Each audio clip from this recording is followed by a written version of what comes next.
नमस्कार दोस्तों, आज हम आपको ऐसी कहानी सुनाने जा रहे हैं जो सिर्फ एक विमान दुर्घटना नहीं बल्कि 200 तो सपनों के एक साथ टूटने की दर्दनाक दास्तान है। यह कहानी गुजरात के एक शहर से शुरू होती है और वहीं एक इमारत की मलबे में दफन हो जाती है।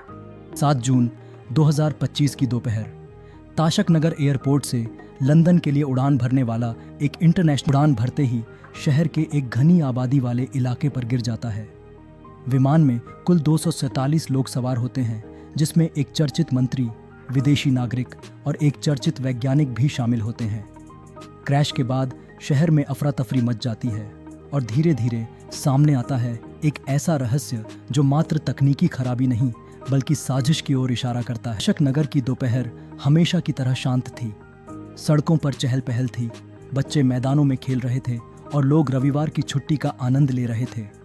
एयरपोर्ट के ठीक बगल में स्थित शिवाय अपार्टमेंट्स की छत पर रजनीकांत शर्मा अपने बेटे को पतंग उड़ाना सिखा रहे थे।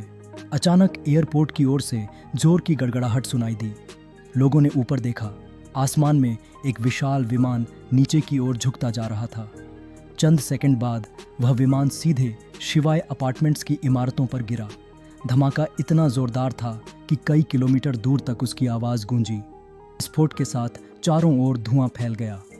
लोग चीखते चिल्लाते हुए घरों से बाहर निकलने लगे। कुछ मोबाइल से वीडियो बना रहे थे तो कुछ पुलिस को कॉल कर रहे थे। अपार्टमेंट की ऊपरी मंजिलें पूरी तरह ध्वस्त हो चुकी थीं।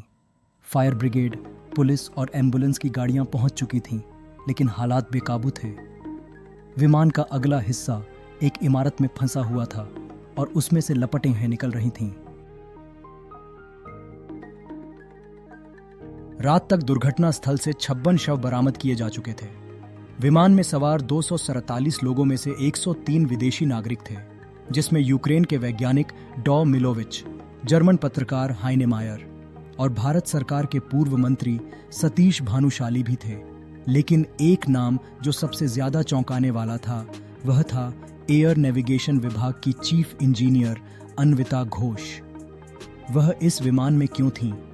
यह तो एक सामान्य कमर्शियल फ्लाइट थी। 3 दिन बाद विमान का ब्लैक बॉक्स बरामद हुआ। एनालिसिस शुरू हुआ। अंतिम 2 मिनट की ऑडियो रिकॉर्डिंग में कुछ असामान्य था।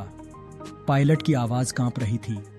वह कह रहा था, हम कंट्रोल खो चुके हैं, किसी ने सिस्टम हैक कर दिया है, इंजन रिस्पॉन्ड नहीं कर रहा।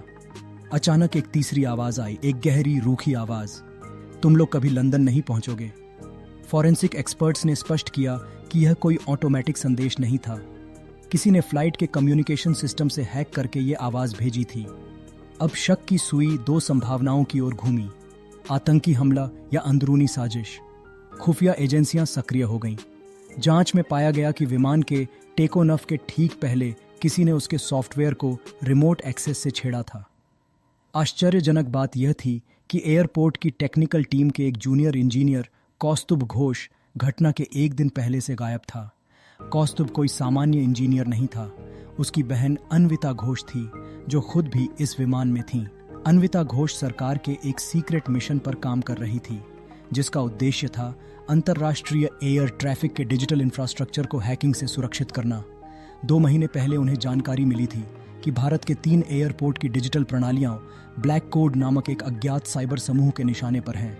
लेकिन यह जानकारी सरकार के उच्च स्तर पर पहुंचने से पहले ही अन्विता ने एक जोखिम भरा निर्णय लिया। वह खुद इस फ्लाइट से लंदन जा रही थी ताकि उस समूह के एक संदिग्ध सदस्य से मिलकर सुराग पर। कौस्तुभ को जब यह पता चला, उसने अपनी बहन को रोकने की कोशिश की। जांच एजेंसियों ने कौस्तुभ को पकड़ लिया। पूछताछ में उसने बताया कि वह खुद ब्लैक कोड से जुड़ा नहीं था, लेकिन उसके डेटा में कुछ ऐसी फाइलें थीं जो उसके लैपटॉप से चोरी की गईं। इन फाइलों में भारतीय एयरपोर्ट्स के सॉफ्टवेयर बैकडोर लॉगिन थे। आशंका जताई गई कि यह जानकारी किसी देशी एजेंसी ने ब्लैक कोड तक पहुंचाई।